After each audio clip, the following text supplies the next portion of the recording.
انسان کی آنکھ اس وقت کھلتی ہے جب بند ہونے لگتی ہے۔ خوش نصیب ہیں وہ لوگ کہ جن کی آنکھ بند ہونے سے پہلے کھل جائے۔ آج کی مشعل راہ شخصیت ایک ایسی ہی ہستی ہے کہ جن کے دل میں قرب الہی کی تمنا اس وقت جاگی جب دنیا کی تمام تر رعنائیاں آپ کے جنبش ابرو پر تھیں۔ عصر حاضر میں روحانیت کے افق پر آپ وہ آفتاب ہیں کہ جس کی صحبت میں آنے والا ہر شخص ستارہ بن کر ابھرتا ہے۔ دنیاوی اور روحانی دونوں اعتبار سے آپ نے بے پناہ شہرت، عزت اور کمال حاصل کیا۔ دنیا بھر سے لاکھوں لوگ آپ سے فیضیاب ہو کر اپنے دلوں کو منور کر رہے ہیں۔ جو لوگ روحانیت میں ترقی کرتے ہیں اپنا مقام حاصل۔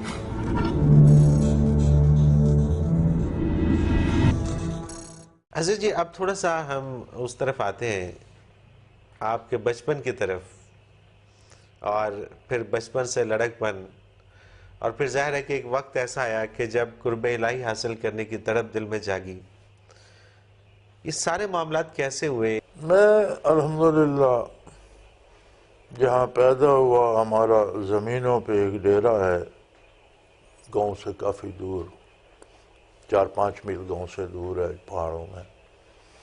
وہاں میری پیدائش ہوئی۔ میری تاریخی پیدائش ہے 31 دسمبر 1934۔ جس زمانے میں سن 34 کی جو بات ہے وہ انگریز کے اقتدار کے دن تھے، نظم و نسق تھا ملک میں، سسٹم تھے، انصاف تھے، عدالتیں تھیں، جو بھی تھا، جو تھا وہ تھا۔ تو ہمارے ہاں جو کاروبار اس پورے علاقے میں اور تجارت تھی وہ ساری ہندوؤں اور سکھوں کے پاس تھی۔ کوئی مسلمان آپ کو تاجر یا دکاندار یہ نظر نہیں آتا تھا۔ مسلمانوں کے پاس 2 پیشے تھے، کاشتکاری یا فوج کی ملازمت۔ تعلیم بھی زیادہ نہیں تھی، یہاں سکول کالج بھی نہیں تھے، تو جو کلر کار سے آگے ڈلوال ہے وہاں عیسائی مشنری ایک سکول تھا، مڈل سے آگے کوئی وہاں جاتا تو وہ میٹرک کر لیتا۔ تو پھر ہمارے زمانے میں تو یہاں مڈل سکول پھر میٹرک ہائی تک بھی بن گئے جہاں ہم نے پڑھا۔ لیکن وہ زمانہ ایسا تھا کہ مسلمان یا کاشتکاری کرتے تھے یا فوج میں چلے جاتے تھے، اور ایک دفعہ تقریباً ہر بندہ کوشش کرتا تھا میں فوج میں چلا جاؤں۔ ہمارے خاندان کے بہت سے لوگ فوج میں تھے، اچھے عہدوں پر تھے، اور وہ فوجی زیادہ خوشحال نظر آتے تھے کاشتکاروں کی نسبت سے۔ تو بچپن اس میں گزرا۔ سکول شروع کیا تو ہمارے نورپور ہوتا تھا مڈل سکول، اور ہمارے گاؤں میں برانچ ہوتی تھی جس میں پہلی اور دوسری جماعت پڑھائی جاتی تھی، تو وہ تو ہم نے گھر میں پڑھی۔ پھر مڈل سکول میں آ گئے، مڈل تک وہاں پڑھا، پھر بچال کلان 5 میل ہے نورپور سے، وہاں ہائی سکول بن گیا تھا، ہائی سکول تک وہاں سے پڑھا۔ میں نے 1950 میں میٹرک کیا وہاں سے۔ پھر جیسے روایت تھی فوج میں چلا گیا، تو فوج مجھے راس نہیں آئی۔ میرا مزاج آزادانہ سا تھا، وہاں جب نیند کا وقت ہوتا ہے تو بسل بجا دیتے ہیں، گیموں کا ٹائم ہو گیا ادھر چل، جب بیٹھنے کو جی جاتا ہے وہ کہتے ہیں لائٹ آف کرو، سو جاؤ، اب جاگ جاؤ۔ میں نے کہا یار یہ اتنی قید یہ مشکل ہے، چھوڑ دیا۔ تو میں پھر نارمل سکول میں داخلہ لے لیا، وہاں سے فارغ ہو کر آیا تو ٹیچر بن گیا۔ 5-6 سال مختلف سکولوں میں پڑھاتا رہا۔ تو وہ بھی زندگی ایک جگہ ایک لیول پہ آ کے منجمد۔ ہمارے زمانے میں 50 روپے ٹیچر کی تنخواہ ہوتی تھی، پھر انہوں نے 30 روپے اس میں مہنگائی الاؤنس کر دیا، 80 روپے ہو گئے۔ لیکن عجیب بات ہے وہ 80 روپے مہینے میں ختم نہیں ہوتے تھے، فالتو ہوتے تھے، زیادہ لگتے تھے۔ چیزوں کی قیمت بہت کم تھی، لیکن سرمایہ نہ ہونے کے برابر تھا۔ آج کہتے ہیں نا مہنگائی ہے، میں کہتا ہوں نہیں، آج چیزیں سستی ہیں۔ مہنگائی اس وقت 80 روپے فالتو ہو جاتے تھے، لیکن روپیہ نہیں ملتا تھا کسی کو، اور اس وقت لوگ کچے گھر بڑی مشکل سے بناتے تھے۔ آج آپ کہتے ہیں چیزیں مہنگی ہیں، آج ہر بندہ بنگلے اور کوٹھیاں بنا رہا ہے، میں کہتا ہوں آج سستی ہیں، وسائل لوگوں کے پاس زیادہ ہیں۔ تو پھر میں نے کول مائننگ شروع کی، میں نے کہا یہ تو اس میں زندگی ایک جگہ جامد ہو گئی ہے، وہ یو کانٹ گو فارورڈ، لگی بندی تنخواہ ہے اس پہ مار کھاتے رہو۔ تو کول مائننگ شروع کی، پھر وہ بزنس ایسا تھا کہ وہ ہول ٹائم جاب تھی کہ رات دن آپ ساتھ مزدوروں کے رہیں تب۔ تو میں نے پھر سکول سے ریزائن کر دیا، میں نے کہا میں انصاف نہیں کر سکوں گا، کام اپنا کروں گا، تنخواہ ادھر سے۔ بڑا دوستوں نے کہا پینشن بن جائے گی، جو میں نے کہا چھوڑو پینشن حرام کی کیا، جب کام نہیں کر سکتے وقت آپ نے ادھر دینا ہے، روزی اللہ نے دینی ہے، کچھ حلال حرام کی تمیز ہونی، میں جب نہیں پورا اتر سکتا تو نہیں اتر سکتا، ریزائن کر دیا۔ الحمدللہ وہ بزنس بہت اچھا فلورش ہوا، اس سے کروڑوں کمائے، اور پھر اور مزید زمینیں، زمیندار چونکہ دادا جان فرمایا کرتے تھے، اللہ ان کو غریق رحمت کرے، کہ زمیندار تیسری پشت میں کنگال ہو جاتا ہے، یعنی وہ زمین بٹتی ہے نا بیٹوں میں، پھر پوتوں میں جب جاتی ہے تو وہ بہت تھوڑی رہ جاتی ہے، جب تک وہ یا پھر اور زمینیں لے۔ تو مائننگ کے بزنس میں اللہ نے بہت دولت بہت کمایا میں نے، لیکن وہ اپنی کاشتکاری تب سے اب تک وہ ساتھ چل رہی ہے، ہمارا کھانا پینے کی دانا بھوسا مال مویشی سارا وہ سسٹم کاشتکاری والا پورے بھرپور طریقے سے ساتھ ہے، مائننگ بھی چل رہی ہے۔ پھر اللہ نے بچے دیے، بچوں نے کسی نے ٹرانسپورٹ بنا لی، کسی نے پیٹرول پمپ لگا لیا، ایک دو نے مائنوں سنبھال لی، تو الحمدللہ وہ شعبے سارے چل رہے ہیں۔ اب میرے پاس زیادہ یہ دینی شعبہ میرے پاس ہے، اور اس میں بھی اسسٹ کرتا ہے عبدالقدیر، اور کاشتکاری کا شعبہ سارا ٹوٹلی میرے پاس ہے، یہ مویشیوں کا، یا پھر یہ پبلک بزنس میرے پاس ہے لوگوں سے ملنے کا، باقی سارے کام اب بچوں نے سنبھال لیے ہیں الحمدللہ۔ شکر ہے اللہ رب العالمین نے مجھے ایسی جگہ عطا فرمائی جہاں کہیں جانے کی بجائے مجھے دنیا اور آخرت کے متعلقہ جو ہدایت ہے وہ بھی نصیب ہوتی ہے، علوم ظاہریہ بھی نصیب ہوتے ہیں اور علوم باطنیہ بھی نصیب ہوتے ہیں۔ ہماری بحثیت اولاد تربیت میں انہوں نے کبھی سختی نہیں کی، خود ان امور کو اپنے اعمال میں اختیار کرتے جس کا مقصد ان کا ہوتا کہ میری اولاد اس راہ پر آئے، یا جو سبق روحانیت کا ہے یا جو معمولات زندگی کی رہنمائی ہے اس میں جو انہیں حاصل ہونے چاہیے چیزیں، اس کے لیے انہوں نے کبھی سختی نہیں کی، اور ایک دوستانہ انداز میں بڑا فرینکلی، اور ظاہری بات ہے ایک والد اور اولاد کا جو رشتے کا تقدس ہے وہ تو اپنی جگہ ہے، تو انہوں نے ہم سب کی پرورش جو اولاد کی ہے وہ اس طرح کی ہی نہیں۔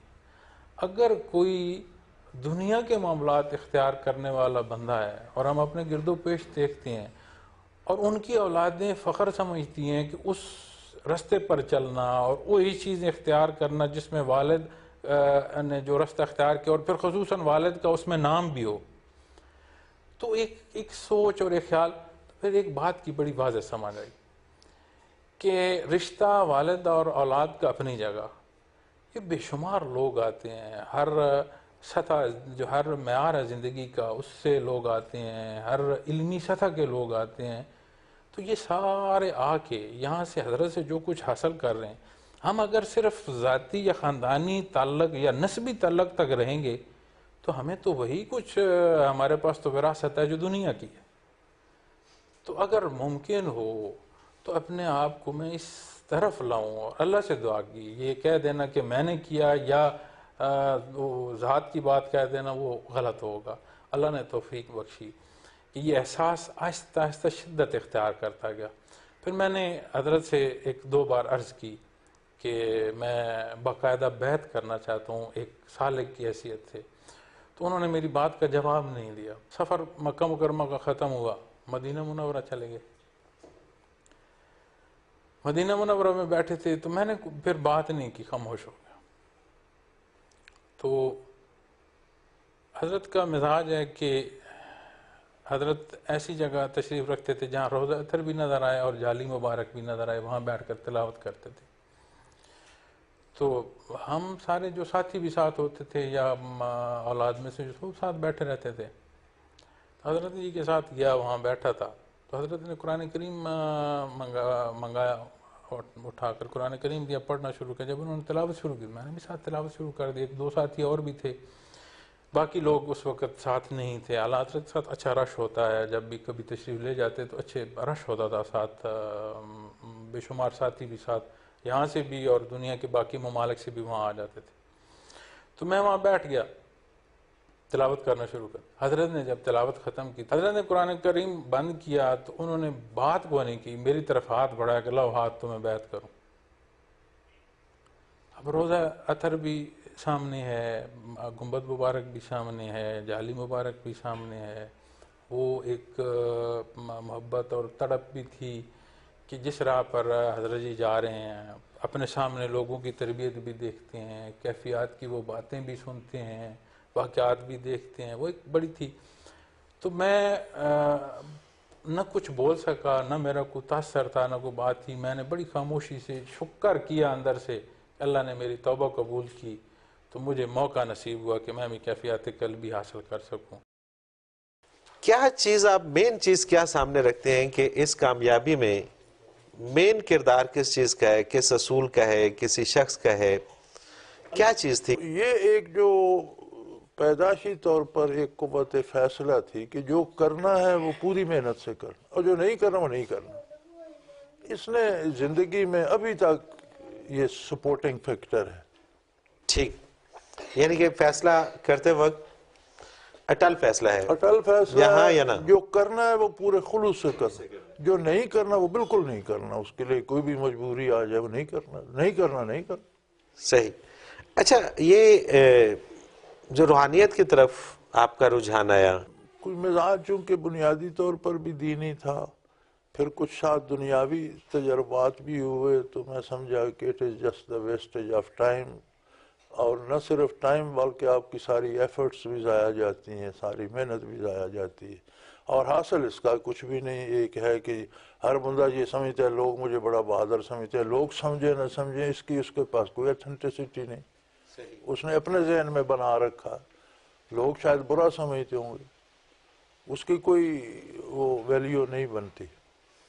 تو میں نے پھر دیکھا کہ یار یہ جو لوگ دینی شعبے میں ہیں ان سے پوچھا جائے۔ یہ 58-59 کی بات ہے، حضرت رحمۃ اللہ علیہ ہمارے ساتھ منارے کے ساتھ پدرار گاؤں ہے۔ میں نے جب کول بزنس کا مرکز میرا منارہ بنا، پھر وہیں ایک گھر بھی بنا لیا، وہاں ایک شادی بھی کر لی، تو منارے کے ساتھ ہی تھا، میں وہاں گیا تو بڑی عجیب بات ہے، میری پہلی ملاقات بھی عجیب سی تھی۔ میں نے ان سے پوچھا، وہ معروف عالم تھے اور بڑے بہت پائے کے مناظر تھے، ملکی لیول کے لوگوں میں تھے۔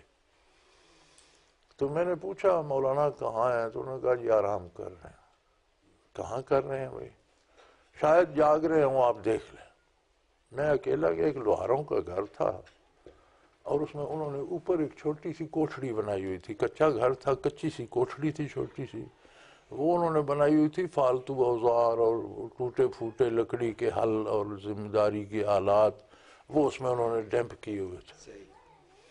تو میں اوپر سیڑھیاں چڑھ کے گیا تو اس میں انہیں ہٹا کر ایک جگہ ایک کھردری چارپائی پڑی ہوئی تھی، اور اس پر ایک دری سی پڑی تھی اور ایک سرہانہ، اور حضرت سادے کپڑے پہنتے تھے اور ململ کی پگڑی اپنے منہ پہ پھیلا کے سوئے ہوئے تھے مزے سے۔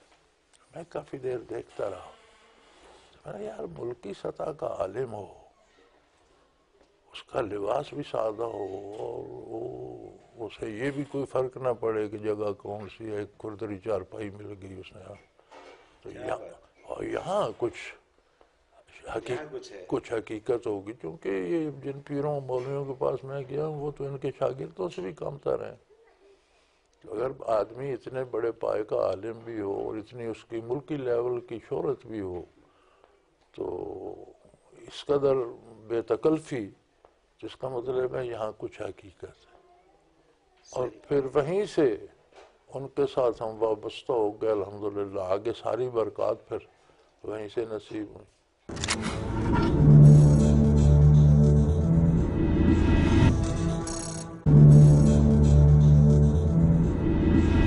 کرتے ہیں، اپنا مقام حاصل کرتے ہیں، وہ دنیا سے بالکل کٹ جاتے ہیں۔ لیکن آپ نے دونوں شعبوں میں دین اور دنیا کمال آپ کو ملا اور عزت ملی، شہرت ملی، اور ایک ایسا مقام آپ کو ملا کہ جس پہ لوگ کہتے ہیں کہ اگر مقام ہو تو ایسا ہو. تو دونوں کو ساتھ لے کر چلنا، جس میں دنیا کے اعتبار سے جو آپ کے بزنس تھے اس کو بھی آپ نے ماشاءاللہ کمال دیا، اور جو آپ کے روحانیت کے حوالے سے جو آپ کو مقام ہے وہ ظاہر ہے وہ اپنی جگہ مشعل راہ ہے. دونوں کو کیسے ساتھ لے کر آپ چلے؟ بسم اللہ الرحمن الرحیم. نبی علیہ الصلوۃ والسلام کا ارشاد گرامی ہے، آپ نے علم کی تعریف فرمائی ہے کہ وٹ دا نالج از، جسے آپ دا نالج العلم کہیں گے. آپ نے فرمایا العلم و علمان، علم کے دو حصے ہیں، دو شعبے ہیں، علم الادیان و علم الابدان، او کما قال رسول اللہ صلی اللہ علیہ وسلم. علم الادیان یعنی نارمیٹو سائنسز، عقیدہ، ایمان، اخلاقیات، دنیا، آخرت، بندے کا اللہ کا تعلق، یہ جو غیر مرئی چیزیں، نظر نہ آنے والی چیزیں ہیں، اس کے احکام، بندے کا دین، اس میں اس کا مقام. اور علم الابدان، فزیکل سائنسز کا علم، یعنی دونوں یہ 50-50 ہیں. آدھا علم علم الادیان ہے، آدھا علم علم الابدان ہے، physical science, normative sciences, physical sciences. یہ دونوں مل جائیں تو العلم دا نالج بنتا ہے. اور ہماری یہ بر صغیر کی جو تاریخ ہے اس میں آپ دیکھتے ہیں تو جب تک مسلمان حکمران رہے اور انہوں نے یونیورسٹیز بنائی، یعنی سکول کا تصور نہیں تھا مسلمانوں کے عہد میں. جہاں بنتی تھی یونیورسٹی بنے، جامعات جنہیں کہتے تھے. اب تو جہاں ہم جمعہ پڑھیں اسے جامع کہہ دیتے ہیں. جامع ترجمہ ہے عربی میں یونیورسٹی کا. تو جہاں بنتی تھی یونیورسٹی بنتی تھی، اور بادشاہ سے لے کر عام آدمی تک کی اولاد وہیں پڑھتی تھی. جرنیل وہیں سے آتے تھے، ڈاکٹر وہیں سے آتے تھے، سپاہی وہیں سے آتے تھے، واعظ مولوی وہیں سے آتے تھے، استاد وہیں سے آتے تھے. ہر شعبہ زندگی. جب انگریز نے مسلمانوں سے قبضہ لیا بر صغیر کا تو اس نے دینی علوم کو ایک طرف کر دیا اور دنیاوی علوم میں بھرپور توجہ دی، چونکہ وہ ہمیں دین سے دور کرنا چاہتا تھا. اور یہ تو علماء حق کی محنت ہے کہ اس زمانے میں انہوں نے زکوٰۃ مانگ کر، چندے مانگ کر دین کو جاری رکھا. لیکن دینی علوم الگ ہو گئے، دنیا الگ ہو گئی. جس نے دنیاوی علوم پڑھے وہ دینی مدرسے نہیں جا سکا، اور جس نے دین پڑھا وہ کالج نہیں جا سکا. یہ ایک سازش تھی عالم اسلام کے خلاف. اب اس کے بعد جب ملک آزاد ہوا تو ہمیں چاہیے تھا کہ ہم اسے مرج کرتے. اب ہماری بدقسمتی یہ ہے کہ آدھا علم دنیا میں علوم والوں کے پاس، آدھا علماء کے پاس. اچھا حضرت جی، اب ایک اور چیز دیکھتے ہیں کہ جب پہلے ہم صوفیہ کے بارے میں پڑھتے تھے تو ہمیں وہ نظر آتے ہیں غاروں میں عبادت کرتے ہوئے، پہاڑوں میں عبادت کرتے ہوئے، دنیا سے الگ ہو کے اپنی وہ عبادات کرتے تھے. جب ہم آپ کی طرف آتے ہیں تو آپ دنیا کے اندر رہتے ہوئے سارے معاملات کو لے کے چلتے ہیں. تو یہ کانسیپٹ چینج ہو جاتا ہے آپ کے یہاں آ کے. اصل حقیقت یہ ہے جی کہ بعض اکابر صوفیہ جو معروف ہیں جیسے بایزید بستامی رحمۃ اللہ تعالیٰ علیہ یا اسپاہی کے، تو وہ اپنی پسند سے باہر نہیں گئے. یہ ایسے لوگ تھے جن کے پاس مخلوق کثرت سے جمع ہو گئی، ان کے فالورز بہت ہو گئے، میلہ لگا رہتا تھا. تو بادشاہوں نے خطرہ محسوس کیا حکومت کے لیے، صحیح، اور انہیں زبردستی شہروں سے نکال دیا گیا.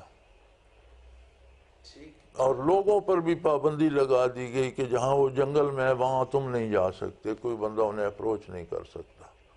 یہ ایک سیاسی اقدام تھا جسے ہم نے دین کا حصہ سمجھ کر اپنا لیا ہے. وہ لوگ واقعی دین میں بھی اور دنیاوی امور میں بھی کامل تھے. حکومت پہ تنقید کرتے تھے، جہاں حکومت غلطی کرتی تھی روکتے تھے.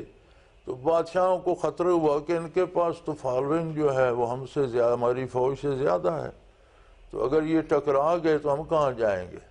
تو انہیں زبردستی شہروں سے نکال دیا گیا، لوگوں پر پابندی لگائی گئی کہ انہیں ملے نہیں. لیکن آپ حیران ہوں گے کہ روحانی ترقی جو ہے وہ ان کی وہیں تک ہوئی جہاں تک انہوں نے پبلک میں رہ کر کی. جب الگ ہو گئے تو وہاں مقامات روحانی رک گئے، وہیں رہے. اس کی وجہ یہ ہے کہ دین دنیا سے الگ نہیں ہے. دین یہ ہے کہ آپ دنیا کے کام اللہ کے حکم کے مطابق کریں، اور تصوف یہ ہے کہ وہ ایکٹنگ نہ ہو، اس میں خلوص ہو. بالکل ٹھیک. یعنی جو دنیا کا کام آپ کرتے ہیں اللہ کی رضا کی خاطر کرتے ہیں، شریعت کے مطابق کرتے ہیں، تو وہ ایکٹنگ نہ ہو، اس میں آپ کا دل شامل ہو، خلوص ہو. یہ تصوف ہے. تو یہ دنیا اور تصوف اور دین الگ نہیں ہے. آپ عبادت کرتے ہیں وہ آپ کا ایک پرسنل افیئر ہے، لیکن عبادت کا حاصل یہ ہے کہ وہ دنیا کے کام دین کے مطابق کرنے کی ہمت دیتی ہے آپ کو. آپ کی جب ہم بکس پڑھتے ہیں تو اس میں ہمیں ایک چیز بڑی واضح نظر آتی ہے کہ آپ کی بکس کو پڑھنے کے بعد ہمیں یہ لگتا ہے کہ ہم نے ٹائم مقرر کر رکھے ہیں عبادت کے لیے اور پھر ٹائم مقرر کر رکھے ہیں دنیا کے لیے، تو یہ غلط ہے. ہمیں ایک ہی اس میں آنا ہے. ہمارا سونا بہنا اٹھنا جاگنا چلنا پھرنا، دوستوں سے تعلقات، رشتہ داروں سے تعلقات، یہ سارے عبادت میں شمار ہو جاتے ہیں جب ہم آپ کی طرف. یہی سارا دین ہے. یعنی آپ اگر دنیا کے کام چھوڑ دیں تو آپ نے دین چھوڑ دیا. دین یہی ہے کہ آپ امیر ہوں، رزق کمائیں لیکن دوسرے کا چھینے نہیں، اپنا کمائیں حلال جائز وسائل سے، اللہ آپ کو دے، لیکن حلال سے کمائیں. اور اسلام واحد نظریہ ہے جو صرف کمانے پہ پابندی نہیں لگاتا. دنیا کے سارے جو ہیں معاشیات کے نظریات آپ کھنگال کر دیکھ لیجئے، دولت کمانے کے طریقوں پہ پابندی ہے، اس کے بعد گورنمنٹ کو ٹیکس دینا ہے، اور اس کے بعد وہ دولت آپ کی ہے، آپ اسے آگ لگا دیں، آپ اسے خرچ کر دیں. کہاں کرتے ہیں؟ دس از یور پرابلم. اسلام یہ نہیں چھوڑتا. اسلام کہتا ہے کمانے کا طریقہ یہ ہے، جو جمع ہو جائے اس پر زکوٰۃ فرض ہے، اس میں مسکین کا بھی حصہ ہے، اور جو آپ کے پاس ہے اسے آپ نے کہاں کہاں خرچ کرنا ہے، کیسے کیسے خرچ کرنا ہے. اچھا جی، آپ نے ایک آواز اٹھائی تھی سودی نظام کے خلاف، اور یہی مجھے اسی سے یاد آیا کہ زکوٰۃ کو امپلیمنٹ کرنا. کیا معاملات تھے اور کیسے وہ پھر پایہ تکمیل تک پہنچے، بیچ میں رہ گئے، کیا ہوا؟ اس کا حاصل صرف یہ ہوا، ہم نے ایک تحریک چلائی گورنمنٹ کے خلاف کہ کم از کم لوگوں کا کھانے کا کام تو حلال کر دو، سودی نظام کو تو ختم کر دو. پھر وہ مذاکرات ہوئے حکومت کے ساتھ، وہ اس بات پہ آ گئے، اور اللہ کا شکر ہے کہ انہوں نے بلا سودی بینکنگ کی اجازت دی. یعنی سودی بینک بند نہیں کیے، بلا سود بینکنگ کی اجازت پبلک کو مل گئی، اور یہ بلا سودی بینک بنے. لیکن پھر اس کے ساتھ یہ افغانستان وار آ گئی، حالات بدل گئے، وہ اس طرف ڈائیورٹ ہو گئے. پھر مصیبت یہ ہے کہ جو ہمارے جنرل پبلک ہے اور ہمارا جو سیاسی شعبہ ہے، ان لوگوں میں وہ نالج نہیں ہے دین کا جو ہونا چاہیے، سوائے دینی سیاسی جماعتوں کی جن کی تعداد کم ہے، کوئی حیثیت نہیں ہے کہ وہ کوئی بڑی تبدیلی لا سکے. جو پاکستان میں دیانتداری سے جس کے پاس جتنی دولت ہے اس کی زکوٰۃ دی جائے، اور لوگ دیتے ہیں، اگر اس کو باقاعدہ منظم طریقے سے 2.5% کے حساب سے چلایا جائے تو عہد نبوی میں حکومت زکوٰۃ پر ہی چلتی رہی. خلفائے راشدین کے ہاں کوئی نیا ٹیکس نہیں تھا، بلکہ قاعدے ضابطے ہیں کہ کوئی چیز امپورٹ ہوتی ہے تو آپ ایک ٹیکس بارڈر پہ لے لیتے ہیں، اس کے بعد وہ ٹیکس فری ہے. اور اگر کوئی حادثہ بنتا ہے، جنگ ہوتی ہے، آپ کو ضرورت ہے، حکومت ٹیکس لگاتی ہے، جب وہ ختم ہو جائے تو وہ ٹیکس معاف ہو جانا چاہیے. اور زکوٰۃ جو ہے اس سے آپ ویلفیئر بھی کر سکتے ہیں، اس سے آپ ساری فوج بھی پال سکتے ہیں، آپ ملک کے دفاع میں بھی اسے خرچ کر سکتے ہیں، اور وہ سارے کام اس سے ہو سکتے ہیں. سوائے اس کے آپ قرضہ بھی ملک کا زکوٰۃ سے اتار سکتے ہیں، سوائے سود کے. سود میں اسے استعمال نہ کریں. اور یہ مین ٹیکس ہے مسلم ملک کا، اور یہ مالداروں سے پیسہ لے کر غریبوں کی طرف جاتا ہے۔ اب جو آپ کے ٹیکس سسٹم ہے یہ غریبوں پہ زیادہ ٹیکس ہے، امیروں پہ کم ہے، چونکہ جو ٹیکس انویزیبل ہے، بالواسطہ ہے، دال پر، چاول پر، گندم پر، یہ کہاں سے چلتی ہے جی؟ آپ زمین پہ ٹیکس لیتے ہیں جس میں روئی کاشت ہوتی ہے، کھاد پہ ٹیکس لیتے ہیں، روئی کی فصل آتی ہے اس پہ ٹیکس لیتے ہیں، سوت بنتا ہے اس پہ ٹیکس لیتے ہیں، کپڑا بنتا ہے اس پہ ٹیکس لیتے ہیں، کپڑا کارخانے سے مارکیٹ جاتا ہے اس پہ ٹیکس لیتے ہیں، ہول سیلر جب آگے دیتا ہے اس پہ آپ ٹیکس لیتے ہیں، وہ اگلا لے کے آتا ہے سڑک پر، جگہ جگہ آپ ٹیکس لیتے ہیں، پھر وہ پرچون بیچتا ہے اس پہ آپ پھر ٹیکس لیتے ہیں۔ یار یہ کیا تماشا ہے؟ بات تو ایک کپاس کی ہے نا، تو کتنے ٹیکس آ گئے اس پر؟ 20 ٹیکس ایک ہی چیز پر بار بار، یہ شرعاً حرام ہے۔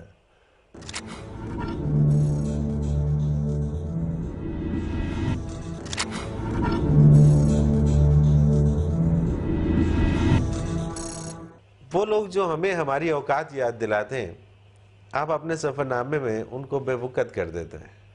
مغرب کی بات کر رہا ہوں، کیسے دیکھتے ہیں آپ؟ کیا فرق ہے ان میں ہم میں؟ لیکن جی گزارش یہ ہے کہ یہ جو ہیومن ریس ہے اس کی ضرورت ہے عقیدہ۔ جس طرح اسے سانس لینے کے لیے ہوا چاہیے، پینے کے لیے پانی چاہیے، غذا چاہیے، اس کے بغیر یہ سروائیو نہیں، اسی طرح اس کی بیسک ضرورت ہے عقیدہ۔ اور آپ دیکھ لیں جو لوگ غاروں جنگلوں میں رہتے ہیں انہوں نے بھی عقیدے کے لیے کوئی پرانی روحوں کی پوجا کرتا ہے اپنے اندازے کے مطابق، کسی نے بت بنا لیا، کوئی ہوا کی درخت، یعنی کوئی شخص جنگلی ان پڑھ بھی آپ کو عقیدے کے بغیر نہیں ملے گا۔ یہ الگ بات ہے کہ عقیدہ صحیح ہے یا غلط ہے، this is a requirement of human being. اب جب اپنی ریکوائرمنٹ غلط طریقے سے پوری کرتے ہیں، مثلا آپ کو پیاس لگی، آپ گندا پانی پیتے ہیں تو بیمار تو ہوں گے۔ آپ کو بھوک لگی ہے، آپ ایسی غذا کھاتے ہیں جس میں زہر ملی تو آپ مریں گے۔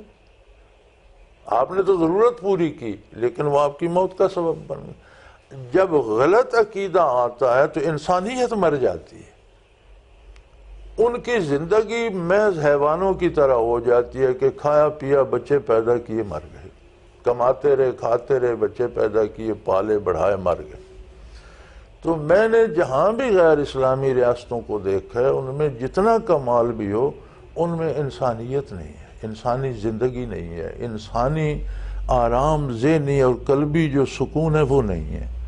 اب پورے مغرب کو آپ دیکھ لیں، کسی کی کوئی نہ ماں سے بیٹے کا رشتہ ہے، نہ بہن سے بھائی کا رشتہ ہے، نہ باپ سے بیٹی کا رشتہ ہے، اپنی اپنی حیات ہے اور سارے جی رہے ہیں۔ تو آپ دیکھ لیں جہاں اسلام نہیں ہے وہاں ہر کوئی اکیلا اکیلا ہے۔ ہمارے ہاں مکمل اسلام نہیں ہے، ہم کوئی عمل اسلام کے مطابق کر لیتے ہیں، کوئی اپنی خواہش کے مطابق کر لیتے ہیں، ہمارے ہاں یہ مکسچر ہے صحیح اسلام۔ اس کے باوجود ہماری زندگی انسانیت کے قریب ہے، ایک لحاظ ہے بڑے چھوٹے کا، اخلاق ہیں، ملنے ملانے کے آداب ہیں، لینے دینے کے طریقے ہیں، وائلیٹ ہوتے ہیں لیکن اکثریت تو اسی پر ہے نا۔ یہ معاشرہ آپ کو وسط میں کہیں نظر نہیں آئے گا۔ آپ کے پاس تو وسائل بھی تھے، آپ تو وہاں گئے بھی، آپ وہاں پہ رہ بھی سکتے تھے، سیٹل ہو سکتے تھے، پاکستان سے اتنا ہی تعلق رکھ سکتے تھے جتنا کہ بڑے لوگ رکھتے ہیں، لیکن آپ نے کیوں ایسا نہیں کیا؟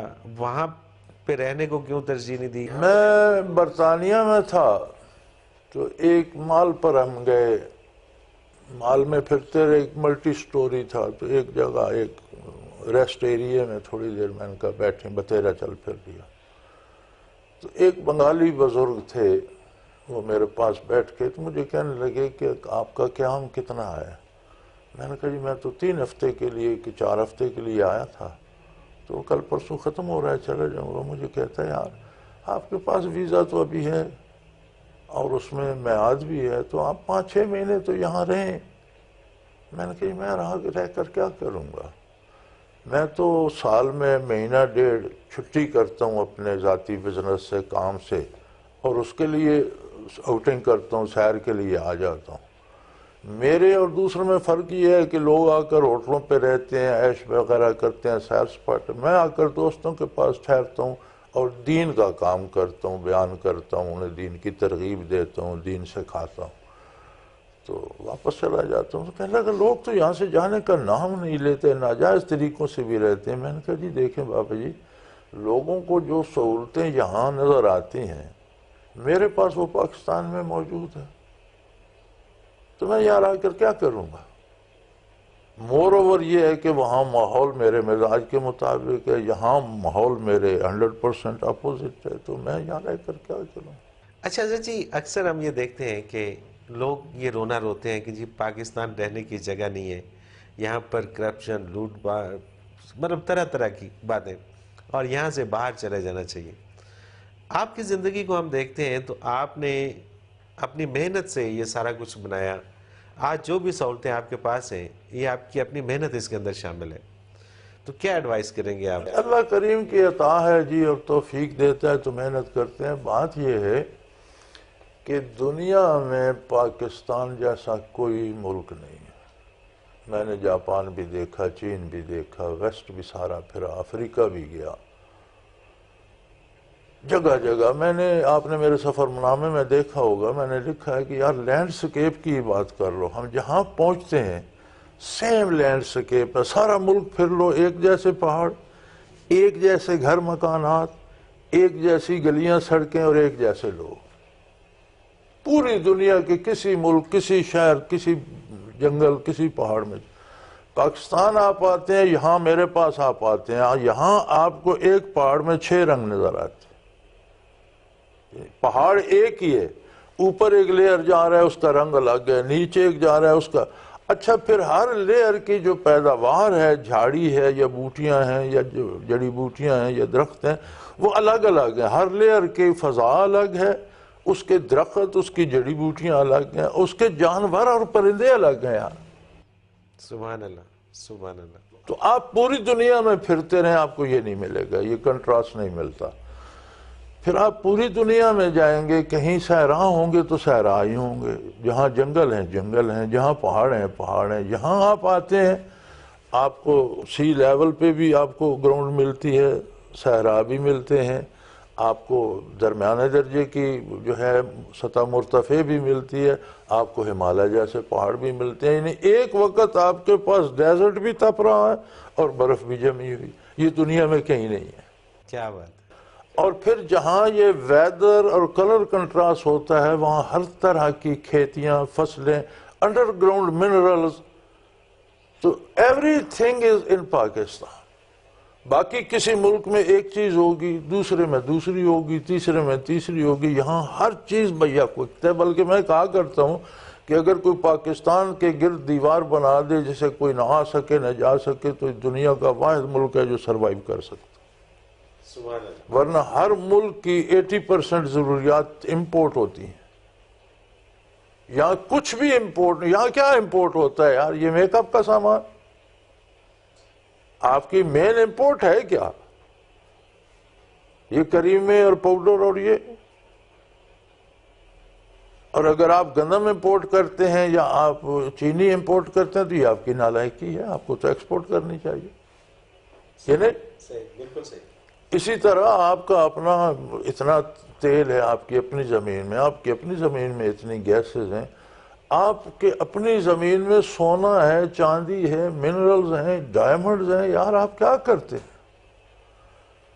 میں ایک دفعہ گلگت میں تھا تو سردیاں شروع ہو گئیں، تو وہاں ایک قبیلے ہیں، سونو والوں نے کہتے ہیں، قبائل ہیں، جنگلوں میں رہتے ہیں، تو وہ نومبر دسمبر 2 مہینے ان کے کام کے ہوتے ہیں، کیونکہ جنوری میں پھر برفیں پڑ جاتی ہیں، پھر واپس چلے جاتے ہیں۔ 2 مہینے آ کر وہ یہ گلگت کے دریاؤں کے کناروں پہ کیمپ لگا لیتے ہیں، جھگیاں سی لگا لیتے ہیں، بیوی بچوں سمیت آ جاتے ہیں، اور وہ بڑے سے ان کے پاس چھاننے ہوتے ہیں، اب دریا کا کیچڑ چھاننا شروع کر دیں، اس میں سے سونا تلاش کرتے ہیں، اور وہ 100% پیور سونا ہوتا ہے، 24 کیرٹ، جو دریا پہاڑوں سے کاٹ کاٹ کر لاتے ہیں، اور ان 2 مہینوں میں وہ اتنا کر لیتے ہیں کہ باقی 10 مہینے اس پہ ان کے نکل جاتے ہیں، اب جو سونے کی کانیں ہوتی ہیں وہ اس طرح نہیں ہوتی جس طرح یہ آپ نے کوئلے کی دیکھی ہیں کہ ایک سرنگ لگائی، نہیں، وہ پورا پہاڑ کاٹا جاتا ہے اور مٹی چھانی جاتی ہے۔ جس پہاڑ میں سونے کی کان لگے گی اس پورے پہاڑ کو کھود کر اور چھان کر وہ صاف کرتے ہیں۔ تو جہاں سے قدرتی طور پر دریا کاٹ کاٹ کر اتنے سونے کی ڈلیاں لا رہے ہیں، اگر ان پہاڑوں میں سونا نکالنے کا کام باقاعدگی سے شروع کیا جائے تو دنیا کا کوئی ملک اتنا سونا پرووائڈ نہیں کر سکتا جتنا آپ کے پاس۔ اچھا حضرت جی، یہ کہا جاتا ہے کہ ترقی کرنے کے لیے آپ کے پاس انسانی وسائل ہونا ضروری ہے، قدرتی وسائل ہونا ضروری ہے، اور بہترین برین ہونا ضروری ہے۔ پاکستان میں انسانی وسائل بھی بہت ہیں، جیسا آپ فرما رہے ہیں پاکستان میں قدرتی وسائل بھی بہت ہیں، اور پاکستان میں وہ برین ہے کہ جس نے ایٹم بم بنایا۔ پھر ہم پیچھے کیوں ہیں؟ کیا ریزن ہے اس کی؟ پہلی بات تو یہ ہے کہ ہمیں تقسیم ہو گئی، دین الگ ہو گیا، دنیا الگ ہو گئی۔ اب جن کے پاس دنیا کا نالج ہے یہ سارا کام کر سکتے ہیں، وہ یہ نہیں جانتے کہ اس میں جواز کیا ہے، کہاں سے جا کر ہم غلط ہو جائیں گے، دینی فقہ کو نہیں جانتے۔ دوسرا مسئلہ یہ ہے کہ پھر تصوف کو کوئی بھی نہیں جانتا، یہ سارے اللہ اللہ کرنے والے لوگ ہوتے اور ان میں خلوص ہوتا تو آپ دیکھتے یہ تو جنت ہے، یہ ٹکڑا جو پاکستان کا ہے، یہ تو دنیا کا ایسا مرکز ہے کہ روئے زمین پر ایسا خطہ کہیں نہیں، اس میں نے سارا پھر کے دیکھا ہے۔ تو یہ چیزیں ان سے استفادہ کے لیے آپ کو دین چاہیے، اور دین سے استفادہ کے لیے آپ میں خلوص ہونا چاہیے۔ دین ایکٹنگ کا نام نہیں ہے کہ آپ ظاہرداری میں وہ کرتے رہیں، نہیں، خلوص سے کریں۔